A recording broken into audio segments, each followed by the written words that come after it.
ಏನಿಲ್ಲ ಹಂಗೇನಿಲ್ಲ. ಏನಿಲ್ಲ ಅಂತೀರಿ ಒಂದ ಸೌಜ ನರಳಾಕತ್ತಿ ನೋಡ್ರಿ. ಓ ಒಂದ ಬೆವ್ತಿ ಏನಾಗ್ತದೆ ಹೇಳ್ರಿ.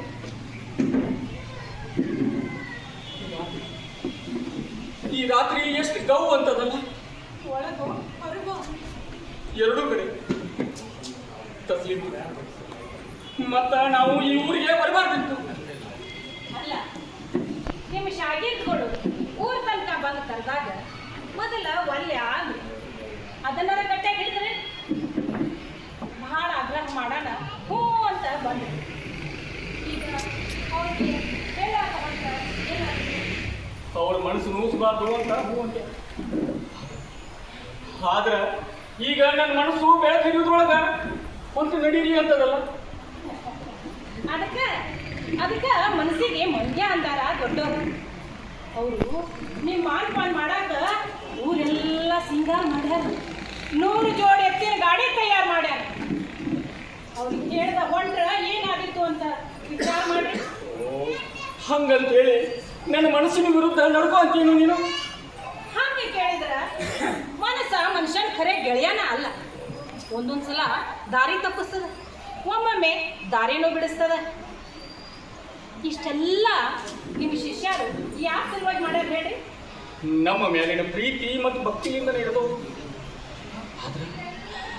ಆದ್ರ ಇದು ಊರವರೆಲ್ಲ ಒಮ್ಮತದ ಕಾರ್ಯಕ್ರಮ ಅಲ್ಲ ಅಂತ ತಿಳಿದ ಮೇಲೂ ನಾ ಹೆಂಗ ಸನ್ಮಾನ ಮಾಡಿಸ್ಕೊಳ್ಳಿ ನೀನು ಹೇಳು?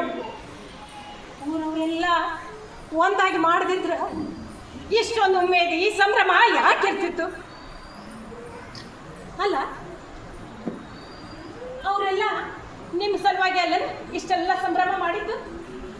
ಹಿಂಗೆ ಹೇಳ್ದ ಹೊಂಟು ಹೋದ್ರ ಏನಾದಿತ್ತು? ಎಲ್ಲರೂ ನಮ್ಮ ಸಲುವಾಗೇ ಮಾಡ್ಯಾರ. ಆದ್ರೆ ವಿರೋಧ ಮಾಡೋರು ನಮ್ಮವ್ರು ಅದಾರ, ಕಳ್ಳ ಬಳ್ಳಿಗೆ ಹತ್ತಿದವರು. ಅಲ್ರಿ, ಯಾರೇ ಮಾತು ಕೇಳಿ ಮನ್ಸಿಗೆ ಕಿರಿಕಿರಿ ಮಾಡ್ಕೋಬೇಡ್ರಿ. ಓ, ಯಾಕರೆ ಮಾತು ಹಾಕಿ ಕೇಳಿಲ್ಲ ನಾನು. ಇದ ಕಣ್ಣಾರೆ ಕಂಡಿನಿ, ಕಿವಿಯಾರ ಕೇಳಿನಿ. ಏನು ಯಾವಾಗ ಕೇಳಿದ್ರಿ? ನಿನ್ನೆ ಸಂಜೆ ಮುಂದೆ ನಿನ್ನೆ ಮನ್ಯಾಗ ಬಿಟ್ಟು ತಿರುಗಾಡಿ ಬರಬೇಕು ಅಂತ ಹೊರಗಡೆ ಹೋಗಿದ್ದೆ. ಹೆಂಗೂ ಕತ್ಲಾಗಿತ್ತು. ಬಾಬಣ್ಣ ಮನೆ ಕಡೆ ಬಂದು ಹೋಗ್ರಿ ಅಂದಿದ್ದ. ಹಂಗ ಅವನ ಮನೆ ಕಡೆ ಹೋಗ್ಬೇಕು ಅಂತ ಹೊಂಟಾಗ ಜೋರು ದನಿ ಕೇಳಿಸ್ತಿತ್ತು. ಯಾರ್ದಿದ್ದಿತ್ತು ಈ ದನಿ ಅಂತ ಕಿಟಕಿ ಒಂದು ಹಣಿಕೆ ಹಾಕಿದಾಗ ಒಳಗ ಯಾರ್ಯಾರಿದ್ರು? ಎಲ್ಲ ನಮ್ಮವ್ರ. Babu, ಮಾದಕ್ಕ, ಕಣಕಪ್ಪ, ಅಣವರ.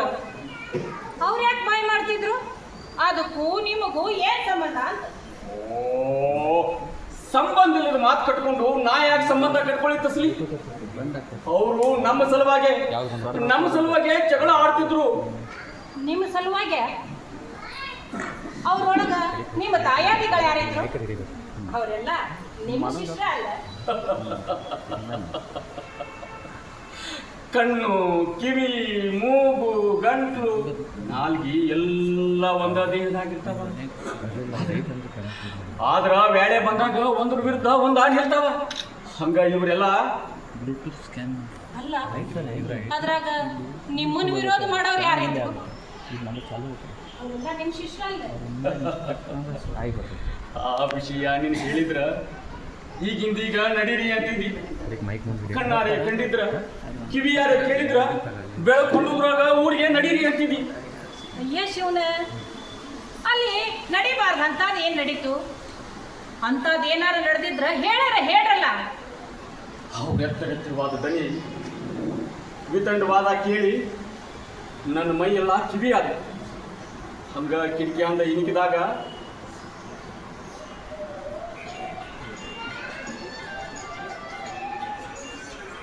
Airplane mode. Bluetooth mode.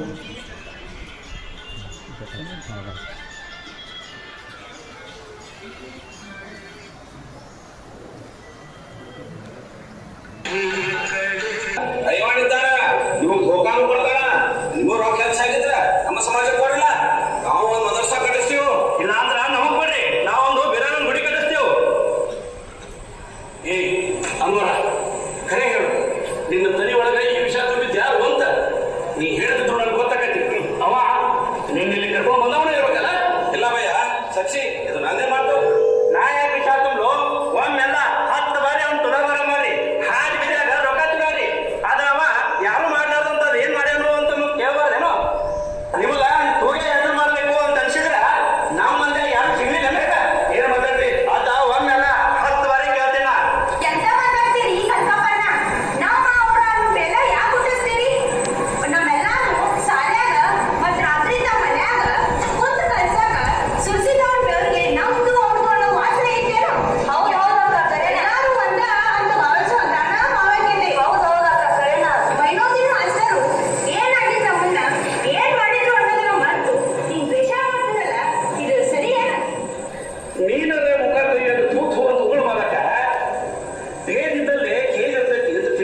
ತುಲಾಭಾರ ಮಾಡಿಸ್ಕೊಂತೀನಿ ನೀನು? ಯಾಕೆ ಮಾಡಿಸ್ಕೋಬಾರ್ದು ಅಂತೀನಿ ನಾನು. ನೀವು ದ್ವೇಷದ ಮುಖ ಅಷ್ಟೇ ನೋಡ್ತೀರಿ, ಪ್ರೀತಿ ಮುಖ ನೋಡಕ್ ಒಲ್ಲೆ ಅಂತೀರಿ. ಒಂದು ವೇಳೆ ಒಲ್ಲೆ ಅಂತ ನೀವು ಹೊರಟು ಹೋದ್ರೆ ಆ ಬಾಬು ಮಾದಕ ಅವ್ರ ಮನಸ್ಸಿಗೆ ಅಪಚಾರ ಮಾಡ್ದಂಗೆ ಆಗೋದಿಲ್ಲೇನು? ಮತ್ತು ನನಗೇನು ಮಾಡುವಂತೀನಿ ನೀನು? ಯಾರೇನಂದ್ರೇನು, ಅದವ್ರು ಸರದ್ಕೊಂಡ್ರಂದ್ರೂ ಪ್ರೀತಿ ಮಾಡೋರ ಮನಸ್ಸಿಗೆ ನೋವು ಮಾಡಬಾರ್ದು, ಅಂಥವ್ರಂಥ ಕಾರಣಕ್ಕೆ ಅಪಚಾರ ಮಾಡಬಾರ್ದು. ಒಂದು ಮಾತು ಹೇಳಿ. ಏನದು? ತೂಗಿಸ್ಕೊಳ್ಳೋರು ನೀಗಿಸ್ಕೊಂಡು ನೀವು ಅದನ್ನ ಕಲ್ತಿರ್ಬೇಕು. ಏನಂದಿ? ಇನ್ನೊಂದ್ಸಾರಿ ಹೇಳು. ತೂಗಿಸ್ಕೊಳ್ಳೋರು ನೀಗಿಸ್ಕೊಂಡು ನೀವು ಅದನ್ನ ಕಲ್ತಿರ್ಬೇಕು ಅಂದೆ. ವಾಹ್ ತಸ್ಲಿ ವಾಹ್. ಕರೆ ಬಂದ್ರು ನನ್ನಲ್ಲ, ನಿನ್ನ ತೋಗ್ಬೇಕು. ನಾನು ನಿನ್ನೊಳಗಿಂದ ಅಲ್ಲ ಮತ್ತು ಅರವಿಂದ್ರನ್ನ ಒಟ್ಟಿಗೆ ಕಂಡಿ. ಸದಾ ಜಾಗ್ರ ಇರುವುದ ದೇವರ ಸ್ವರೂಪ. ನನ್ನ ಜಾಗರಗೊಳಿಸಲಿ ನಿನ್ನ. ನಾ ಏನಂತ ಕರೀಲಿ? ಏನೋ ಬೇಡ, ಸಾಥಿ ಅಲ್ರಿ, ಅಷ್ಟೇ ಸಾಕು.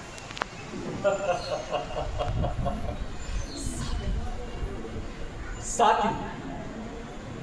ಈ ಸಾಥಿ ಅನ್ನೋ ಪದದೊಳಗೆ ಅದೆಂತ ತಾಕತ್ತದಲ್ಲ. ನಿನ್ನ ಹಂಗ ತಿಳಿದ್ರೆ ನೀವು ಸಂಗಾತಿ ಜೊತೆಗಿದ್ರ ಸಂಸಾರ ನೀರೊಳಗ ಕೊಡ ಎತ್ತಿದಷ್ಟು ಸಸಾರ.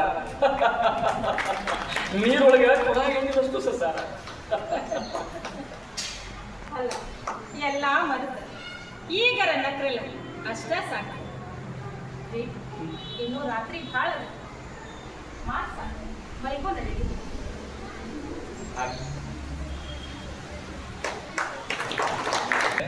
ಊರೊಳಗೆ ಬಂದು ಇವರು ವಸತಿ ಮಾಡಿ ಇವ್ರಿಗಾಗಿ ಒಂದು ಕೊಠಡಿಯನ್ನು ಕೊಟ್ಟಿರ್ತಾರೆ. ಕೊಠಡಿ ಒಳಗೆ ಮಲ್ಕೊಳ್ಳಿಕ್ಕೆ ಊಟ ಮಾಡಿ ಸ್ವಲ್ಪ ಹೊರಗೆ ಅಡ್ಡಾಡ್ಬೇಕಂತನ್ನುವಂಥ ಸಂದರ್ಭದಲ್ಲಿ ಊರಾಗ ಕೆಲವರು ಇವ್ರಿಗೆ ಬೇಕಾದವರು ಬೇಡಾದವರು ಇದಕ್ಕೆ ಅಪಸ್ವರ ತೆಗಿತಾರೆ. ಅಪಸ್ವರ ತೆಗೆದಾಗ ಅವ್ರ ಮನಸ್ಸಿಗೆ ನೋವನ್ನು ಉಂಟು ಮಾಡಿಕೊಂಡು ಇಂಥ ಊರೊಳಗೆ ನನ್ನ ಬಗ್ಗೆ ಹೆಂಗೂ ಮಾತಾಡೋರು ಅದಾರ, ಇಂಥ ಊರಾಗ ತುಲಾಭಾರ ಮಾಡ್ಕೊಂಡು ನಾನು ಏನು ಮಾಡಬೇಕು ಅನ್ನುವಂಥ ಸಂಕುಚಿತ ಮನೋಭಾವನೆಯನ್ನು ಹೊಂದಿದವರಾಗಿ ಹೇಳಿದಾಗ, ಹೆಂಡತಿ ಮುಂದೆ ಹೇಳಿದಾಗ ಹೆಂಡತಿ ಅವರಿಗೆ ಧೈರ್ಯ ತುಂಬಿ, ಯಾರು ಅನ್ನೋರು ಅಂತಾರ ನಿಮ್ಮ ಅಭಿಮಾನಕ್ಕೆ ಅವ್ರ ಕರೆದು ತುಲಾಭಾರ ಮಾಡಕತ್ತಾರ, ನೀವು ತುಲಾಭಾರ ಮಾಡಿಸ್ಕೋಬೇಕನ್ನುವಂಥ ಪ್ರಸಂಗವನ್ನು ಅಭಿಜ್ಞೇಯವಾಗಿ ಮಾಡಿ ತೋರಿಸಿದ್ರು ಅವರು. ಈಗ ಮುಂದಿನ ದೃಶ್ಯವನ್ನು ನೋಡಿ ಮತ್ತೆ ಮಾತಾಡೋಣ. ಅದರ ನಂತರ ನೀವು ಸಂವಾದ ಮಾಡಲಿಕ್ಕೆ ನಾವು ಅನುವು ಮಾಡಿಕೊಡ್ತೀವಿ. ನಬಿ ಮಾಸ್ತರ್ ಅವರಿಗೆ ತುಲಾಭಾರವಾಗ್ತದೆ. ಒಂದ್ಸಾರಿ ಅವರು ನಿರ್ಣಯ ಮಾಡ್ತಾರೆ. ಏನು ನಿರ್ಣಯ ಮಾಡ್ತಾರೆ ಅಂದ್ರೆ, ಬೇಡ ಇಂಥ ಕಲುಷಿತ ವಾತಾವರಣದ ಊರೊಳಗೆ ಇದ್ದು ಮಾಡೋದೇನೈತಿ, ಊರ ಬಿಟ್ಟು ಹೋದ್ರಾಯ್ತು ಅನ್ನುವಂಥ ನಿರ್ಧಾರವನ್ನು ಮಾಡಿ ಊರು ಬಿಡುವಂಥ ಸಂದರ್ಭದಲ್ಲಿ ನಬಿ ಮಾಸ್ತರು ಯಾರ್ಯಾರ ಮನಸ್ಸಿನಲ್ಲಿ ಅಚ್ಚಳಿಯದೇ ಉಳಿದಿದ್ರು, ಅವರ ನಡೆ ನುಡಿ ಅವರ ಸಂಸ್ಕಾರ ಎಷ್ಟು ಆಳವಾಗಿ ಜನರಲ್ಲಿ ಅದು ಬೇರೂರಿತ್ತಪ್ಪ ಅಂತಂದರೆ, ಆ ಊರಿನ ಒಬ್ಬ ಅಜ್ಜಿ, ಅವರಿಗೆ ಸಂಬಂಧ ಇಲ್ಲ, ಸೂತ್ರ ಇಲ್ಲ, ಅವರ ಬಗ್ಗೆ ಇರ್ತಕ್ಕಂಥ ಅಭಿಮಾನ, ಅವರ ನಡೆ ನುಡಿ ಬಗ್ಗೆ ತೆಗೆದುಕೊಂಡಂಥ ಅಜ್ಜಿ ಬಂದು ಒಂದು ಶಪಥವನ್ನು ಮಾಡ್ತಾಳೆ, ಒಂದು ಪ್ರಮಾಣವನ್ನು ಮಾಡ್ತಾಳೆ. ನೀನು ಈ ಊರಾಗಿದ್ದರೆ ಚೆನ್ನಾಗಿರ್ತದೆ, ಊರು ಬಿಟ್ಟು ಹೋದ್ರೆ ಸರಿ ಇರುವುದಿಲ್ಲ, ಅದಕ್ಕೆ ನೀವು ಹೋಗಬೇಡ, ನೀವು ಹೋಗೋದಾದ್ರೆ ನಾ ಜೀವ ಹೋಗುತ್ತಾನ ಅನ್ನ ನೀರು ತಗೊಳ್ಳಾರ್ದೆ ಇಲ್ಲೇ ಕುಂದಿರ್ತೀನಿ ಅನ್ನುವಂಥ ಒಂದು ಹಠವನ್ನು ಅಜ್ಜಿ ಹಿಡಿದಂಥ ದೃಶ್ಯವನ್ನ ಈಗ ಕಲಾವಿದರು ಮಾಡ್ತಾರೆ, ನೋಡ್ಬೋದು.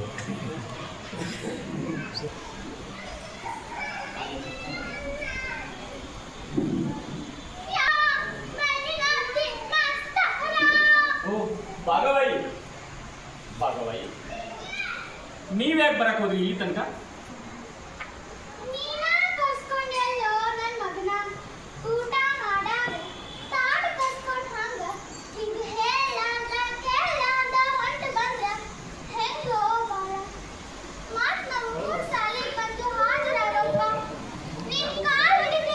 ಭಾಗವಾಯಿ ಎಂಥ ಮಾತಾಡ್ತೀರಿ ಭಾಗವಾಯಿ? ಹಂಗ ನಿಮ್ಮ ಮಗ ಆಗಿ ನಿಮ್ಮ ಮನೆಯೊಳಗ ಒಂದಿನ ಅಲ್ಲ ಒಂದು ತಿಂಗಳು ಬಂದಿರು ಅಂದ್ರು ಇದೇನು. ಆದ್ರೆ ಮಾಸ್ತರಾಗಿ ಮತ್ತ ಆ ಸಾಗಿ ಒಳಗೆ ಕಾಲಿಗೆ ಹಂಗಿಲ್ಲ ನೀವು. ಅವ್ವ ಹೊಟ್ಟೆ ಹಸಿದಾಗ ಒಂದು ತುತ್ತಲ್ಲ 10 ತುತ್ತು ತಿನ್ನಂದ್ರು ತಿಂದೇನು. ಆದ್ರೆ ಹೊಟ್ಟೆಗೆ ಹ್ಯಾಂಗ ತಿಂದೇನು ಅಂತ ತಾಯಿ ಆದ ನಿನಗ ನಾ ಹೆಂಗ ತಿಳಿಸಿ ಹೇಳಿ? ಅಲ್ಲ, ಹೊಟ್ಟೆ ಕೆಡೋದು ಕುಲಸಿರೋದು ಒಂದಾಗಳಿನೋ ಬಾಳ ತುಪ್ಪ ತುಪ್ಪಾಸಿದ್ರ ಮತ್ತು ಹೊಟ್ಟಿ ಚುರು ಅಂತ ಯಾರೋ ಏನೋ ಆಗಿ ನಮ್ಮ ಊರಿಗೆ ಬಂದು ಊರ್ ಮಗನ ಆದಿ ಮೈನಾದಿನ ಹೋಗೆ ಮಾದೇವಾದಿ ಆಕೆ ನಿನ್ನ ಹೆಂಡತಿ ತಸ್ಲೀಮ. ಹಾ, ಆಕಿ ತಾರಾಬಾಯಿಯಾಗಿ ನಮ್ಮೆಲ್ಲರ ಮನೆ ಮತ್ ಮನಸ್ ತುಂಬೆಲ್ಲ ಓಡಾಡಿದ್ರಿ. ಕಕ್ಕುಲಾದ್ರಿಗೆ ಜಾತಿ ಅನ್ನೋದು ಸುತ್ತ ಅಲ್ಲ ಅಂತ ನಡೆದ್ ತೋರ್ಸಿದ್ರಿ. ಈಗ ನಿನ್ನ ತಾಯಕಿ ಅವ್ವ ಅವ್ವ, ನನಗೆ ಭಾಳ ಆಗ್ರಹ ಮಾಡಬೇಡ್ರಿ. ಒಂದು ದಿನ ನನಗೆ ಬೇರೆ ಕೊಡ್ರಿ. ನಾಳೆ ಏನಂಬುದು ಹೇಳ್ತೀನಿ. ಏನ್ ಮಾಡ್ತಿ ನೋಡು ನನ್ ಮಗನ? ಕುಡಿದೋಳು ಕುತ್ತಿಗೆ ಯಾಡೋ ನಿನ್ ಕೈಯಾಗ ಕೊಟ್ಟಿವಿ. ಅಲ್ಲ, ಭಗವಂತ ಶಟಗೊಂಡ್ರ ತಡ್ಕೊಂಡಾಳ ತಾಯಿ. ಮನಿ ಮಗನ ಮಗ ವಾರಿ ಮಾಡ್ಕೊಂಡ್ ಹೋದ. ಹೆಂಗ ತಡ್ಕೊಂಡಾಳು? ಕೊನತಿ ಮಗ ವಾರಿ ಮಾಡ್ಕೊಂಡ್ ಕುಂತ್ರ ಜಗ ಎಲ್ಲ ಕತ್ಲಾಗ್ ಹೋಗಂಗಿಲ್ಲ. ಹೇಳಾಣಿ, ನಿನಗೆ ಹೇಳಪ್ಪ ನಾನು. ನೋಡಿಲೆ, ಇಲ್ಲಿ ನೋಡಿಲೆ. ನೀ ಮತ್ ನಮ್ಮೂರ್ ಸಾಲಿ ಬಂದು ಹಾಜರಾಗು ಮಟ ಬಾಯಾಗೊಂದ್ ಬರೀ ನೀರ್ ಹಾಕಂದ್ರು ಅಣ್ಣ. ಭಗವಾಯಿ, ಹಂಗ ಮಾಡ್ಬೇಡ್ರಿ ಭಗವಾಯಿ.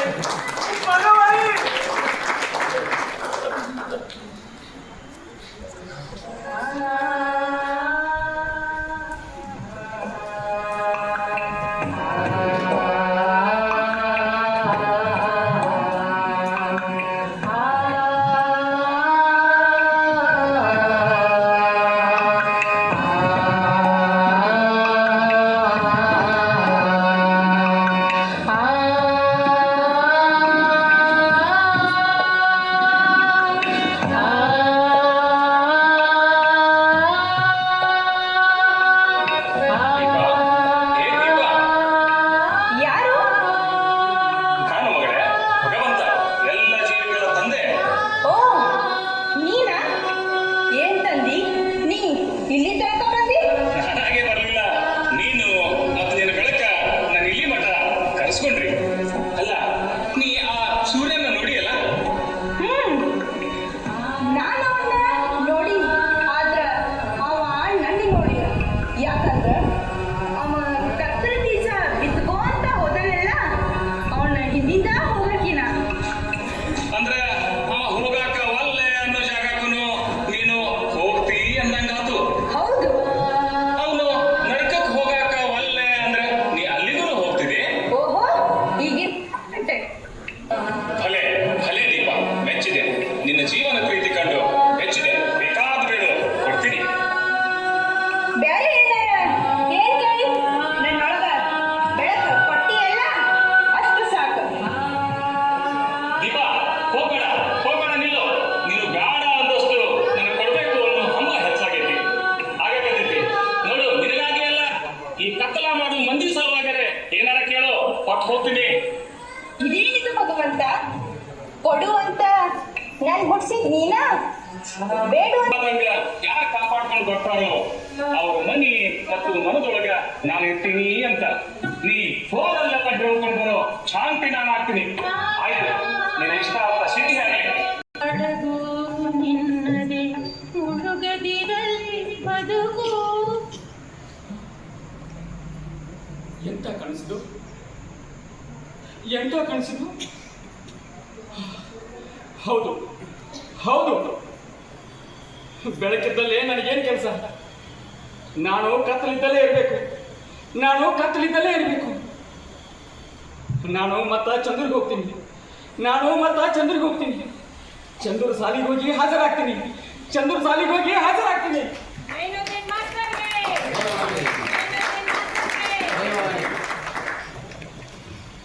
ಮಾಸ್ತರ್ ಪಾತ್ರವನ್ನು ಮಾಡಿದಂಥ ಆ ಶಿಕ್ಷಕರಿಗೆ ಇದನ್ನು BR ಪೊಲೀಸ್ ಪಾಟೀಲ್ ಸರಿಗೆ ಒಪ್ಪಿಸ್ತೇನೆ. ಬಿ ಮಾಸ್ತರು ಊರು ಬಿಟ್ಟು ಹೋಗ್ಬೇಕನ್ನುವಂಥ ನಿರ್ಧಾರ ಮಾಡಿದಾಗ ಆ ಊರಿನ ಒಬ್ಬ ಅಜ್ಜಿ ಬಂದು ನೀನು ಹೋದರೆ ನಾವು ಊಟ ನೀರು ಏನೂ ತಗೊಳ್ಳಾರ್ದೇನೆ ನೀವು ವಾಪಸ್ ಬಂದು ನಮ್ಮ ಊರಿಗೆ ಆಗುವವರೆಗೂ ನಾನು ಏನೂ ತಗೊಳ್ಳೋದಿಲ್ಲ ಅಂತ ಅನ್ನುವಂಥ ಒಂದು ನಿರ್ಧಾರ ಮಾಡಿದಾಗ ಆ ಅಜ್ಜಿಯ ಮಾತಿಗೆ ದಿಗ್ಭ್ರಾಂತರಾದಂಥ ನಬಿ ಸರ್ ಅವರು ಅಲ್ಲೇ ಕೂತು ಬಿಡ್ತಾರೆ. ಅವರಿಗೆ ನಿದ್ದೆ ಹತ್ತಿದಾಗ ಒಂದು ಕನಸು ಬೀಳ್ತದೆ. ಈಗ ನೀವೇನು ಆಡಿಯೋ ಕೇಳಿದ್ರಿ, ಅದು ಅವರಿಗೆ ಬಿದ್ದಂಥ ಕನಸು. ನಿದ್ದೆ ಹತ್ತಿದಾಗ ಒಂದು ದೀಪ ಮತ್ತು ಭಗವಂತನ ನಡುವೆ ಆಗುವಂಥ ಸಂಭಾಷಣೆ.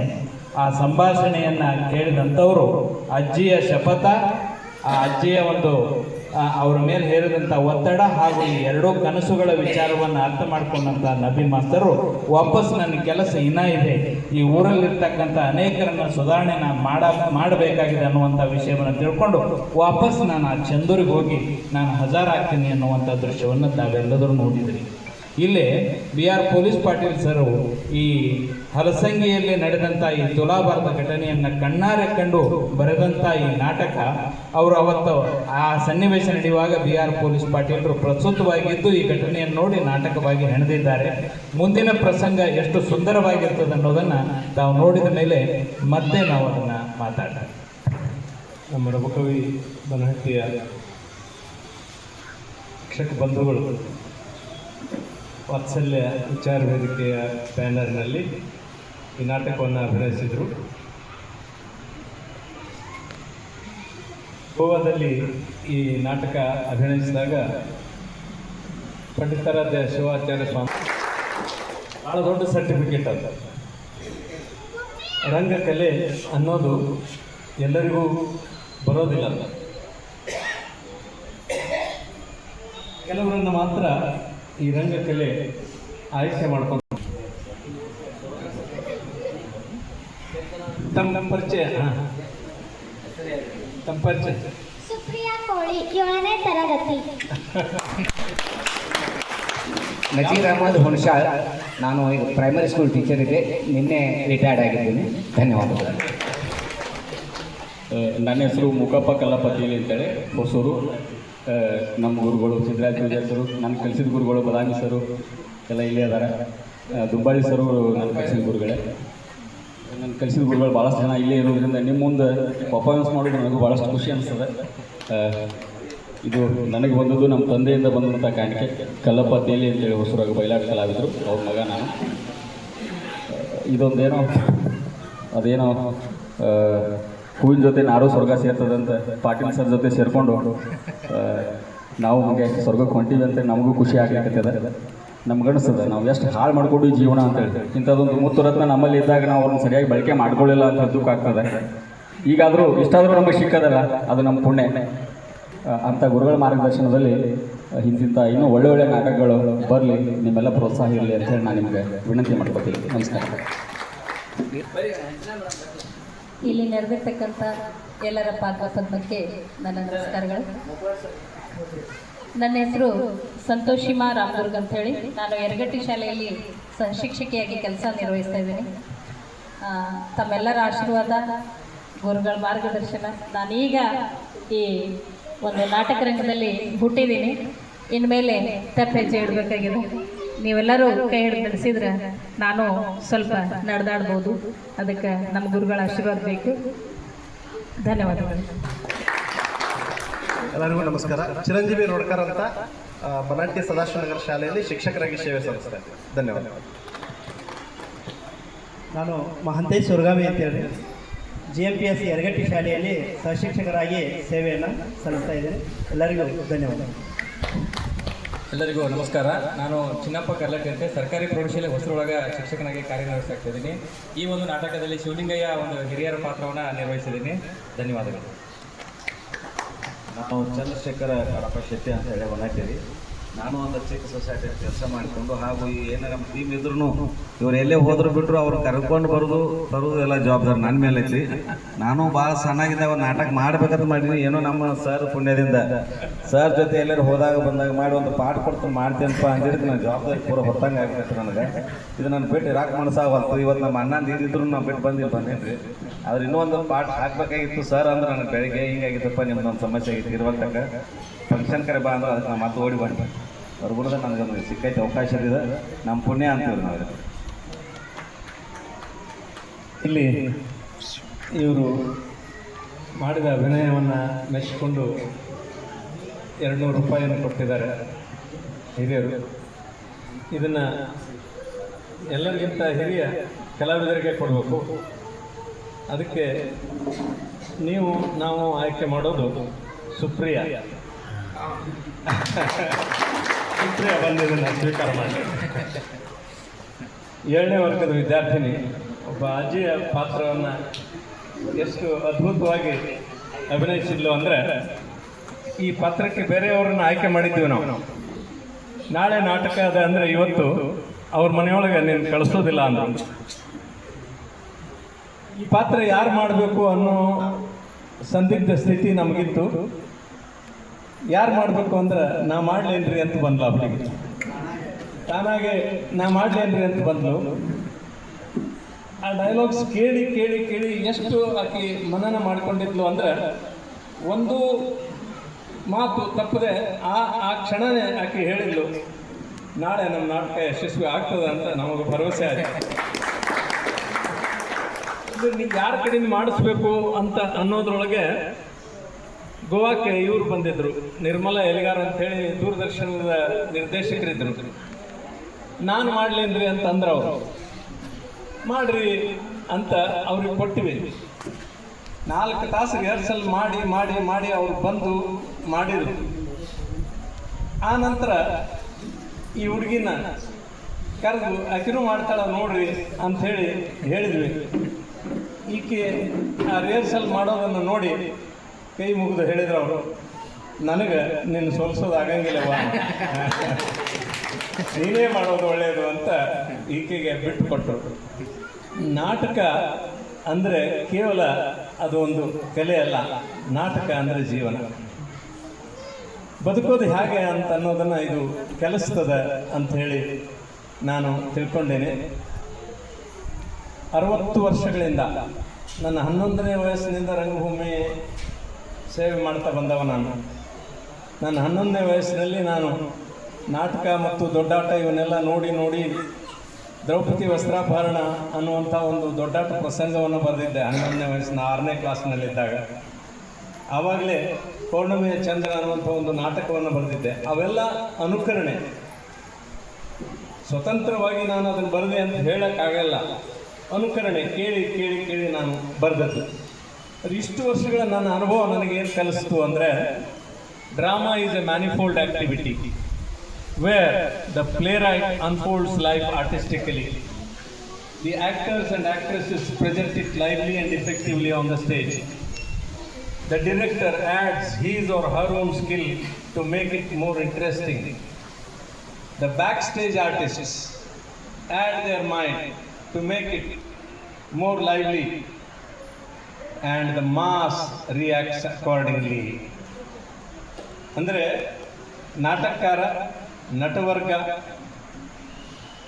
ನಿರ್ದೇಶಕ, ಬ್ಯಾಕ್ ಸ್ಟೇಜ್ ಆರ್ಟಿಸ್ಟ್ ಅಂತಂದರೆ ನೇಪಥ್ಯ ಕಲಾವಿದರು, ಜೊತೆಗೆ ಪ್ರೇಕ್ಷಕರು. ಈ ಐದನ್ನು ಮೇಳೈಸಿಕೊಂಡಾಗ ಮಾತ್ರ ನಾಟಕ ಯಶಸ್ವಿ ಆಗ್ತದೆ ವಿನಃ ಇದರಲ್ಲಿ ಯಾವುದಾದ್ರೂ ಒಂದು ಕೊರತೆ ಆದರೆ, ಯಾವುದಾದ್ರೂ ಒಂದು ದಾರಿ ತಪ್ಪಿದರೆ ಇಡೀ ನಾಟಕ ನೆಲ ಕಚ್ಚಿ ಹೋಗ್ತದೆ ಅನ್ನೋದಕ್ಕೆ ನಮ್ಮ ಇವತ್ತಿನ ವೃತ್ತಿ ರಂಗಭೂಮಿ ಸಾಕ್ಷಿ ಆಗ್ತದೆ. ಪ್ರೇಕ್ಷಕರನ್ನು ಹಾಳು ಮಾಡಿದ್ದು ವೃತ್ತಿ ರಂಗಭೂಮಿ, ಒಂದು ಕಾಲಕ್ಕೆ ಪ್ರೇಕ್ಷಕರನ್ನು ಬೆಳೆಸಿದ್ದು ವೃತ್ತಿ ರಂಗಭೂಮಿ. ಇಂಥ ಒಂದು ಮಹತ್ವದ ಒಂದು ಭಾಗವನ್ನು ದುರ್ಲಕ್ಷಿಸಿತು ಅನ್ನೋ ಕಾರಣಕ್ಕಾಗಿ ಒಂದು ಕಾಲಕ್ಕೆ ಉತ್ತರ ಕರ್ನಾಟಕದಲ್ಲೇ 50ಕ್ಕಿಂತ ಹೆಚ್ಚು ನಾಟಕ ಕಂಪನಿಗಳಿದ್ವು. ಇವತ್ತು ಒಂದು ಒಳ್ಳೆ ಮತ್ತು ಪೂರ್ಣ ಕಂಪನಿ ನಮಗೆ ಸಿಗೋದಿಲ್ಲ ಅನ್ನೋದಾದ್ರೆ ಎಂಥ ದುರಂತ ಇದು. ಜನರಂಜನ, ಜನ ಶಿಕ್ಷಣ, ಜನ ಕಲ್ಯಾಣ, ಈ 3 ಉದ್ದೇಶಗಳನ್ನು ಇಟ್ಟುಕೊಂಡು ಹುಟ್ಟಿದ್ದು ನಾಟಕ. ಆದರೆ ಈ 3ನ್ನು ಕಡೆಗಣಿಸಿದ್ದರಿಂದ ಇವತ್ತು ನಮ್ಮಲ್ಲಿ ಹಾಹಾಕಾರ ಇದೆ, ವಿಪ್ಲವ ಇದೆ. ಅದಕ್ಕಾಗಿ ಮತ್ತೆ ಈ ರಂಗಭೂಮಿಯ ಪುನರುತ್ಥಾನ ಆಗಬೇಕಾಗಿದೆ, ರಿವೈವಲ್ ಆಫ್ ಸ್ಟೇಜ್. ಅದಕ್ಕಾಗಿ ನೀವು ಎಲ್ಲ ಕೂಡಿ ನಾಟಕ ಕಲೆಯನ್ನು ಬೆಳೆಸೋಣ, ಉಳಿಸೋಣ. ಇಲ್ಲಿ ಇರೋ ತಮ್ಮೆಲ್ಲರಲ್ಲಿ ವಿನಂತಿ ಮಾಡ್ಕೊತೇನೆ ನಾನು, ಏನು ಅಂದ್ರೆ ಈ ನಾಟಕ ಅಭಿನಯಿಸಲಿಕ್ಕೆ ಇವರಷ್ಟೇ ಸಾಕಾಗೋದಿಲ್ಲ. ನೀವೆಲ್ಲರೂ ಬಂದರೂ ಕೂಡ ನಿಮ್ಮೆಲ್ಲರನ್ನೂ ಒಳಗೊಂಡಂತೆ ಒಂದು ನಾಟಕವನ್ನು ನಾವು ಮಾಡಬಹುದು. ನಿರ್ದೇಶಕರಿಗೆ ಅಂತ ಒಂದು ಶಕ್ತಿ ಇರ್ತದೆ ಅನ್ನೋದನ್ನು ಸುಪ್ರಿಯಾ ಇಲ್ಲದಾರೆ ಅವ್ರಿಗೆ ಗೊತ್ತದ, ಅವ್ರು ಹೇಗೆ ನಿರ್ದೇಶನ ಮಾಡಿದ್ದಾರೆ ಅಂತ ಗೊತ್ತದ. ನಾನು ಇಷ್ಟು ವರ್ಷಗಳವರೆಗೆ ನಾನು ನೋಡಿದ್ದೀನಲ್ಲ. ಹಾಗೆ ನಾವು ನಾಟಕ ಕಲೆಯನ್ನು ಬೆಳೆಸಬೇಕಾಗಿದೆ. ಸೆಪ್ಟೆಂಬರ್ 5ಕ್ಕೆ ಈ ನಾಟಕವನ್ನು ಅಭಿನಯಿಸುವಾಗ ನೀವು ಯಾರಾದರೂ ಮನಸ್ಸು ಮಾಡಿ ಬರ್ತೀನಿ ಅಂತ ಅನ್ನೋದಾದರೆ ನಿಮಗೆ ಹೃತ್ಪೂರ್ವಕವಾದಂಥ ಸ್ವಾಗತವನ್ನು ಕೋರ್ತಾ, ನಾಟಕದ ಭಾಳ ಕ್ರಂಚ್ ಡೈಲಾಗ್ ಅಂತೇವಲ್ಲ, ಅದೊಂದನ್ನು ನಿಮ್ಮ ಗಮನಕ್ಕೆ ತಂದು ನಾನು ಮಾತು ಮುಗಿಸ್ತೇನೆ. ಸಂವಾದ ಆಮೇಲೆ ನಾವು ಮಾಡೋಣ ಅಂತ ಹೇಳ್ತಾ, ಮೇಟಿ ಸರ್ ಇದನ್ನು ನೋಡ್ತಾ ಅಂದರು, ಇಲ್ಲಿವರೆಗೆ ಏನು 54 ಅವಲೋಕನ ನಡೆದಾವಲ್ಲ ಅವೆಲ್ಲ ಬೇರೆ, ಇದೇ ಬೇರೆ ಅಂತ. ಹಾಗೆ ರಂಗಭೂಮಿಗೆ ಅಂಥ ಒಂದು ವರ್ಚಸ್ಸು ಮತ್ತು ಆಯಸ್ಸು ಅದ ಅಂತ ಹೇಳ್ತಾ, ತುಲಾಭಾರ ಅಂದರೆ ಏನು ಅನ್ನೋದನ್ನು ಅವರ ಶಿಷ್ಯ ಹೇಳೋ ಒಂದು ಮಾತು ಇಲ್ಲಿದೆ ನೋಡಿ. ತುಲಾಭಾರ ಅಂದ್ರೆ ತೂಗೋದು. ತುಲಾಭಾರ ಅಂದ್ರೆ ತೂಗೋದು, ಯಾರಿಗೂ ಭಾರ ಆಗದಂಗೆ ತೂಗೋದು. ಎರಡೂ ಪರಡಿ ಸಮ ಆಗೋ ತನಕ ತೂಗೋದು. ಇದನ್ನು ನೋಡಿ ಕೇಳಿದವರು, ಇದನ್ನು ನೋಡಿ ಕೇಳಿದವರು ತೂಗಿದವರ ಪ್ರೀತಿಗೆ, ತೂಗಿಸಿಕೊಂಡವರ ನೀತಿಗೆ ತಲೆಬಾಗೋದು. ನೀಗಿಸಿಕೊಂಡು ನೀಗೋ ಇಂಥವರ ಜೀವನ ಪ್ರೀತಿಗೆ ಮತ್ತ ಮಣಿಯೋದು. ತುಲಾಭಾರ ಇದಲ್ಲದ ಮತ್ತೇನು. ಮಾಸ್ತರ್ ಇದ್ದರು, 36 ವರ್ಷ, ಅವರು ಕೇವಲ 36 ವರ್ಷ ಬದುಕಿದರು. ಆ 36ನೇ ವಯಸ್ಸಿಗೆ ಅವರು ತೀರ್ಕೊಂಡಾಗ ಇಡೀ ಊರು ಜನ ಕಣ್ಣೀರು ಹಾಕಿದರು. ಅವರಿಗಾಗಿ ಒಂದು ಗುಡಿ ಕಟ್ಟಿ ನಿತ್ಯ 3 ಹೊತ್ತು ಪೂಜೆ ಮಾಡ್ತಾರೆ ಇವತ್ತಿಗೂ ಕೂಡ. ಅವ್ರ ಬಗ್ಗೆ ಕೂಡ ನಾನು ಮಾಸ್ತರ್ ದೇವರು ಅಂತ ಒಂದು ಪುಸ್ತಕ ಬರೆದೆ. ಹಾಗಾಗಿ ಈ ಮಾಸ್ತರಿಗೂ ಮತ್ತು ನಮಗೆಲ್ಲರಿಗೂ ಒಂದು ಸಂಬಂಧ, ಅವಿನಾಭಾವ ಸಂಬಂಧ, ಅದು ನನ್ನ ಮತ್ತು ನಿಮ್ಮನ್ನು ಇಲ್ಲಿ ಇವತ್ತು ಜೋಡಿಸಿದೆ. ಇದನ್ನು ನಮಗೆ ಇಂಥ ಒಂದು ಅದ್ಭುತವಾದಂಥ ಅವಕಾಶ ಮಾಡಿಕೊಟ್ಟಂಥ ಕನ್ನಡ ಸಾಹಿತ್ಯ ಪರಿಷತ್ತಿನ ಅಧ್ಯಕ್ಷರಾದಂಥ ಮತ್ತು ಮೇಘಾಡಿ ಅವರಿಗೆ ಮತ್ತು ಎಲ್ಲ ಸಾಹಿತ್ಯ ಪರಿಷತ್ತಿನ ಪದಾಧಿಕಾರಿಗಳಿಗೆ ನಾನು ಕೃತಜ್ಞನಾಗಿದ್ದೇನೆ. ಪುಸ್ತಕಾವಲೋಕನದ ಬಗ್ಗೆ ಒಂದು ಮಾತು ಹೇಳಬೇಕು. ಬರೀ ಪುಸ್ತಕ ಬರೆಯೋದು, ನನ್ನ ಮಾತನ್ನು ಇಲ್ಲಿಗೆ ನಿಲ್ಲಿಸ್ತೇನೆ. ಇದಾದ ನಂತರ ಒಂದಿಷ್ಟು ಸಂವಾದ ನಡೀಲಿ. ಯಾಕೆಂದರೆ ನಿಮ್ಮ ಮನಸ್ಸಿನಲ್ಲಿ ಎದ್ದಿರುವಂಥ ಆ ಪ್ರಶ್ನೆಗಳಿಗೆ ನಾನೇ ಉತ್ತರ ಕೊಡಬೇಕು ಅಂತಿಲ್ಲ. ಇಲ್ಲಿ